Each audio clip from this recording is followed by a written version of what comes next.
Here comes big play Byron Hanspard, carrying for 19 yards. And with time running out, Zebby Lethridge to Sheldon Bass for 20 more. Now little Stacy Mitchell gets in the action again with a 7-yard reception. Now Zebby looks into the end zone and fields Scoville, but the ball is too high.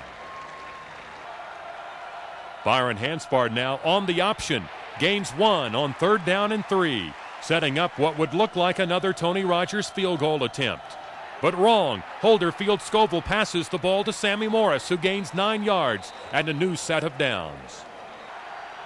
On 1st down now, Tech knocking on the door. Zebby passes complete to Donnie Hart for the touchdown. But what's this? The referees say it's not a touchdown.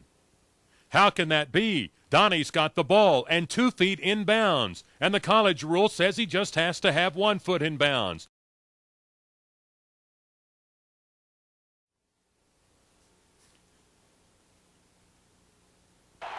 But it gets worse. On this Zebby Lethridge pass, Sheldon Bass is tackled at the goal line and no interference. So with 4 seconds left, another field goal attempt by Tony Rogers from the 9. But Kansas State blocks it, and they come away with a 14-3 lead at halftime. John Tech finds themselves in a really strange situation at the half. They've got 246 yards to 147 for K-State, but they're behind in the game 14-3. They're dominating time of possession, 17 minutes to 13. They've got 96 yards rushing compared to 15, but they're on the short end of the score.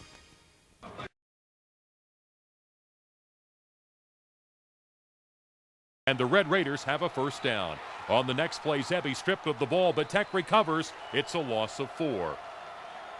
Now Zebby trying to pass again, is flushed from the pocket and runs for 6 yards. This play would stop the Red Raider drive. The ball batted around and caught by Chris Whitney. But he's ruled an ineligible receiver. After that, Jared Greaser is called upon to attempt a 53-yard field goal, and it just clears the crossbar. It's a career best, and good. Tech down by 7 with 2:26 to play. After the kickoff on 1st down, Kansas State fumbles, and Robert Johnson recovers at the 50.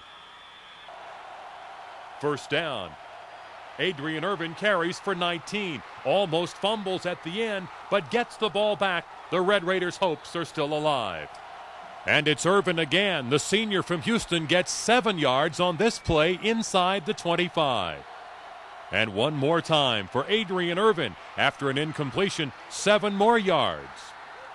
Now with time running out, it's 4th and 18 at the 21. Zebby throwing for Donnie Hart, who makes the catch, but on the way down is hit in the head and drops the ball. Donnie, a courageous effort, but left unconscious on the turf at Kansas State. And Texas Tech, unable to get the football back. Kansas State runs out the clock, and the final score, Kansas State's Wildcats 21, Texas Tech 14. We played a good football team. We had some opportunities to win the game, and you got to give Kansas State credit. They made plays when they had to make them. They kept us from making them when we had to make them. But still, a mistake or two. We had, the kicking game proved to be an nemesis for us. We had 4 missed field goals. We had a snap over their head for a touchdown. We dropped a punt. We did a lot of things that weren't very good in the kicking game, and when you play a team like Kansas State, a top 10 football team a year ago, nation's #1 defensive football team, you can't afford to have those kind of blunders and expect to win. We've got to get better. But you know what? I am really proud of the fact we hung in there. 21-3 going to the 4th quarter looked like there's no way, and people were just laughing and enjoying themselves in the stands. And pretty soon it got quiet over there because we did have a chance to get back in that ball game and didn't quite get her done. But I thought we were game and getting it back to having a chance anyway. There will be better days ahead for Texas Tech. They dominated in every measurable statistic against a top 20 team. There is a lot of positives in this game. 160 yards total offense for a great offensive team, minus 12 on the ground, while the Red Raider offense was getting 392 of their own. There are plenty of good things to build on after this one.